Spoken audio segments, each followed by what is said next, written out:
ಸಾಲು ಸಾಲು ಕೊಳವೆ ಬಾವಿ ದುರಂತಗಳು ಸಂಭವಿಸ್ತಾ ಇದ್ರೂ ಅಧಿಕಾರಿಗಳು ಮಾತ್ರ ಎಚ್ಚೆತ್ತುಕೊಂಡಿಲ್ಲ. ಹಾಗಾಗಿ ಸುವರ್ಣ ನ್ಯೂಸ್ ಜಾಗೃತಿ ಅಭಿಯಾನವನ್ನ ಕೈಗೊಂಡಿದೆ. ರಾಯಚೂರಿನ ಕೆಲವೆಡೆ ಸುವರ್ಣ ನ್ಯೂಸ್ ತಂಡ ಸ್ಥಳೀಯರ ಸಹಕಾರದಿಂದ ಕೊಳವೆ ಬಾವಿಯನ್ನ ಮುಚ್ಚುವ ಕಾರ್ಯ ಮಾಡಿದೆ.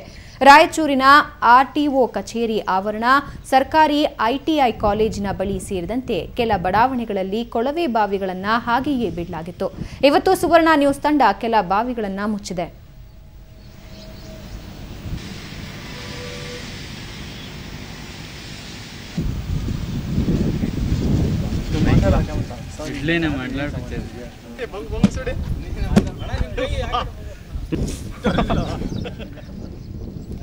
ಚಿಕ್ಕಬಳ್ಳಾಪುರದಲ್ಲಿ ಕೂಡ ಕೊಳವೆ ಬಾವಿಗಳು ಬಲಿಗಾಗಿ ಬಾಯ್ದೆರೆದು ಕೂತಿವೆ. ಸುವರ್ಣ ನ್ಯೂಸ್ ರಿಯಾಲಿಟಿ ಚೆಕ್ಸ್ ನಡೆಸಿದಾಗ ಸುಮಾರು 10 ತೆರೆದ ಕೊಳವೆ ಬಾವಿಗಳು ಕಂಡುಬಂದಿವೆ. ಸಾರ್ವಜನಿಕರ ಸಹಕಾರದೊಂದಿಗೆ ಸುವರ್ಣ ನ್ಯೂಸ್ ಈ ಕೊಳವೆ ಬಾವಿಗಳನ್ನು ಮುಚ್ಚಿದೆ.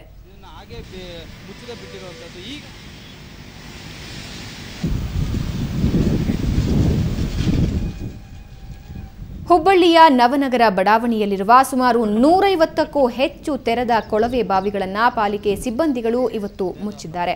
ಬಡಾವಣೆಯಲ್ಲಿ ಕರ್ನಾಟಕ ಹೌಸಿಂಗ್ ಬೋರ್ಡ್ ತೆರೆದ ಕೊಳವೆ ಬಾವಿಗಳನ್ನು ಕೊರೆಸಿದ್ದು, ನೀರಿಲ್ಲದ ಕಾರಣ ತೆರೆದ ಕೊಳವೆ ಬಾವಿಗಳನ್ನು ಹಾಗೆ ಬಿಟ್ಟಿತ್ತು. ಈ ಬಗ್ಗೆ ಸುವರ್ಣ ನ್ಯೂಸ್ ಅಭಿಯಾನ ಮಾಡಿದ್ದು, ಎಚ್ಚೆತ್ತುಕೊಂಡ ಪಾಲಿಕೆ ಅಧಿಕಾರಿಗಳು ತೆರೆದ ಕೊಳವೆ ಬಾವಿಗಳನ್ನು ಮುಚ್ಚಿದ್ದಾರೆ.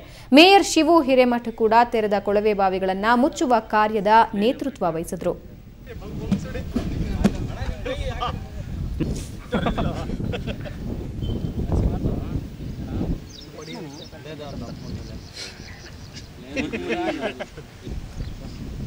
ಕ್ಲೋಸ್ ಮಾಡಿ ಮುಚ್ಚಿ ಫಸ್ಟ್ ಕೈನಲ್ಲಿ ಸ್ವಲ್ಪ ಇದು ಮಾಡಿ. ಮಾಲೀಕರಾಗಿರ್ಬೋದು, ಬೇರೆಯವರಾಗಿರ್ಬೋದು, ಇದನ್ನ ಹಾಗೆ ಮುಚ್ಚದೆ ಬಿಟ್ಟಿರುವಂಥದ್ದು. ಈಗ ಏನು ಕೆಲವೊಂದು ಯುವಕರು